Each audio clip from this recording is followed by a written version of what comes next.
সন্ধ্যার চায়ের সাথে খাবার জন্য আজকে নিয়ে চলে এসেছি কুড়মুড়ে চিড়ে ভাজা।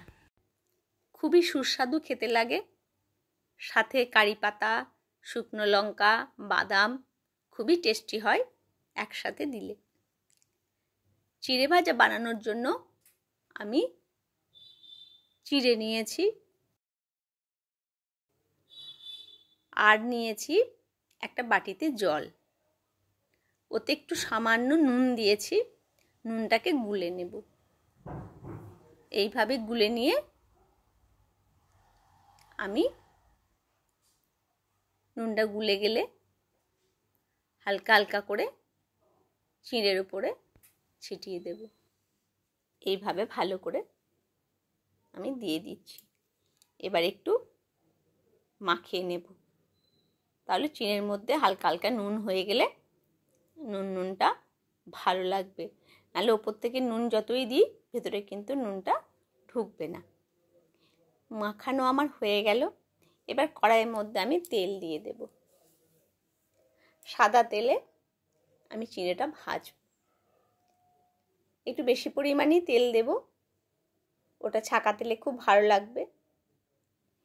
এবার নেব আমি বাদাম। এবার আমি কড়াইয়ের তেলটা তারই মধ্যে গরম হয়ে গেছে। এবার খানিক খানিক করে চিড়ে নেব আর কড়াইয়ের মধ্যে দেব। যেই ভাজা হয়ে যাবে সেই আমি তুলে নেব। সেই তেলে বাদাম ভেজে নেব।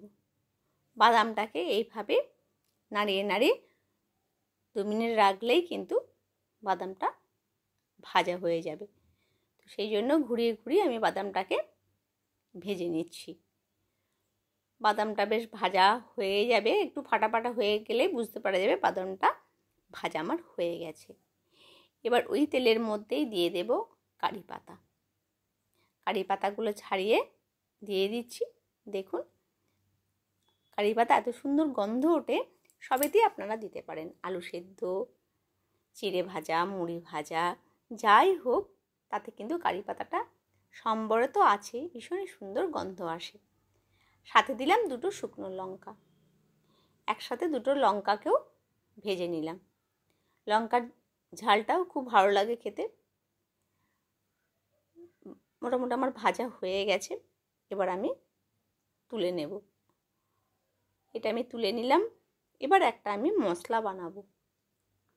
মশলাটা হচ্ছে রেগুলার যে নুনটা আমরা খাই ওই নুনটা দেব, আর দেব বিট নুন, আর দেব কাশ্মীরি লঙ্কা, আর দেব চাট মশলা, আর সামান্য একটু চিনি গুঁড়ো, তাহলে একটু মিষ্টি হয় এটা হবার জন্য। এবার চিনিটাকে আমি ভালো করে মশলাটার সাথে মাখিয়ে নেব। মুড়ির ওপরে মশলাটা ছড়িয়ে দিলাম। সুন্দর একটা কালার চলে আসবে। আর সঙ্গে দিয়ে দিলাম বাদাম আর ভেজে রাখা শুকনো লঙ্কা, কারি পাতা। এবার পুরোটা মাখিয়ে নেব খুব ভালো করে। মশলাটার সাথে বাদাম, কারি পাতা সকলের সাথে ভালো করে মিশিয়ে নেব। এইভাবে একদম ওপর নিচ করে চারিদিকে পুরো চিড়ে ভাজাটাকে আমি মাখিয়ে নেব। এবার আপনারা যখন খাবেন তখন শুকনো লঙ্কা তো থাকলেও তার সাথে কাঁচা লঙ্কাও দিয়ে খেতে পারেন। ঝালটা নিজেদের মতো এইভাবে আপনারা এক্সট্রা অনেক কিছু দিতেও পারেন, যেমন চানাচুর, ছোলা ভাজা, কিংবা কাঁচা লঙ্কা, জিরে ভাজা, যে যেমন পারেন দিতেই পারেন। তো রেডি হয়ে গেল আমার চিড়ে ভাজা। দেখুন কতটা সুন্দর লাগছে, আর খেতেও খুব সুন্দর হয়। আপনারা সন্ধেবেলায় চায়ের সাথে বানিয়ে এইভাবে খান, খুবই টেস্টি লাগবে। ভালো থাকবেন, সুস্থ থাকবেন। দেখা হবে আবার পরবর্তী ভিডিওতে।